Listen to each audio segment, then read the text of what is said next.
Hello guys, പുതിയ വീഡിയോയിലേക്ക് എല്ലാവർക്കും സ്വാഗതം. എല്ലാവർക്കും സുഖമാണെന്ന് വിചാരിക്കുന്നത് കേട്ടോ. അപ്പോൾ ഇന്ന് നമ്മൾ ചേറങ്ങോട്ടുകാവ് ഭഗവതി ക്ഷേത്രത്തിലേക്കാണ് വന്നിരിക്കുന്നത് കേട്ടോ. ഈ ഒരു ക്ഷേത്രം ഒട്ടുമിക്ക എല്ലാവരും കണ്ടിട്ടുണ്ടാവും.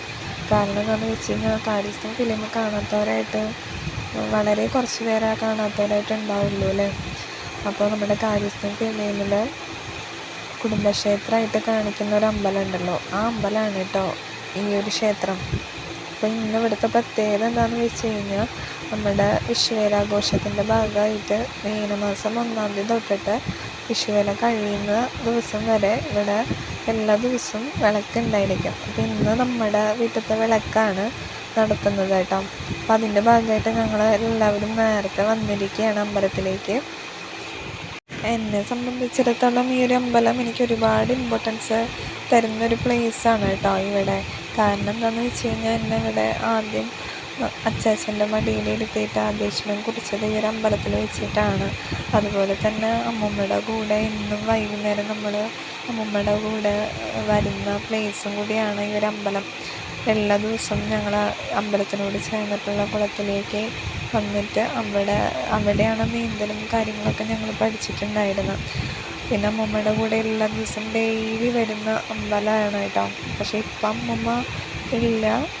അമ്മൂമ്മ ഉള്ള സമയത്ത് ഞങ്ങൾ എല്ലാ ദിവസവും വരുമായിരുന്നു. അത്രയും ഇമ്പോർട്ടൻസ്, അതായത് അത്രയും ഓർമ്മകൾ തരുന്ന ഒരു പ്ലേസും കൂടിയാണ് എനിക്ക് ഈ ഒരു അമ്പലം. അങ്ങനെ നമ്മുടെ പരിപാടി സ്റ്റാർട്ട് ചെയ്തു കേട്ടോ. 7 മണിക്ക് സ്റ്റാർട്ട് ചെയ്തു. വിളക്ക് ചുറ്റുവിളക്ക് കത്തിച്ചതിന് ശേഷം പ്രോഗ്രാം സ്റ്റാർട്ട് ചെയ്തു.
തീരുമാനിച്ചിട്ടുള്ളത് അവരോട് കുറച്ച് കാര്യങ്ങൾ വെളിച്ചപ്പാട് പറയൂ കേട്ടോ. അതിനുശേഷമാണ് നാളികേരം മടയ്ക്കുന്നത്. അതിനുശേഷം പായസ വിതരണം ഉണ്ടായിരിക്കും. അപ്പോൾ ഇത്രയാണ് നമ്മുടെ ഇന്നത്തെ വിളക്കിൻ്റെ പരിപാടി. അപ്പോൾ എല്ലാവർക്കും വീഡിയോ ഇഷ്ടമായി കഴിഞ്ഞാൽ ലൈക്ക് ചെയ്യുക, ഷെയർ ചെയ്യുക, സബ്സ്ക്രൈബ് ചെയ്യുക, എല്ലാവരും സപ്പോർട്ട് ചെയ്യുക. അപ്പോൾ ഓക്കെ, ബൈ, താങ്ക് യു.